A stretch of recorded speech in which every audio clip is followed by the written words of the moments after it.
Egli ka zhvilluar një bisedë të thellë me Vserlon, ku ka diskutuar lidhjen e saj me Gjestin, pas rikthimit në shtëpinë më të famshme në Shqipëri, Big Brother VIP 4. Nelin, gjatë kësaj bisede, Egli shprehu shqetësimet e saj për veprimet e Gjestit dhe theksoi se ai duhet të mbajë përgjegjësi për ato që ka bërë. Ajo e përshkroi Gjestin si një njeri që ka gënjur, duke sugjeruar se do të ishte më mirë nëse secili do të përqendrohej në rrugën e vet. Një pjesë interesante e bisedës u zhvillua kur Egli tha: "Neline, ka qenë një gënjeshtër, unë në rrugën time dhe ai në të vetën, të mbaj përgjegjësi për veprimet e veta."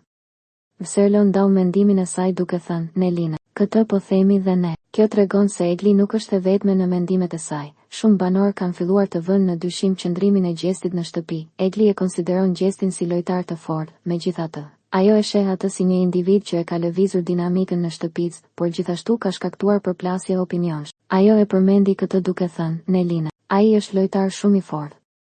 Ndërsa Vserlo vazhdoi të shprehte shqetësimin e saj, ajo e theksoi se Gjestin po e bën atë në dëm të tjerëve, duke sugjeruar se një sjellje e tillë nuk mund të pranohej në një ambient të tillë. Nelin, Egli, nga ana tjetër, shpjegoi se kishte vepruar me zemër dhe se gjithçka që kishte ndodhur ishte një gënjeshtër e madhe e krijuar në mendjen e saj. Ajo pranoi se kishte mësuar gjithashtu disa gjëra jashtë shtëpisë që e bën atë të kuptonte se secili duhet të ishte i fokusuar në rrugën e vet.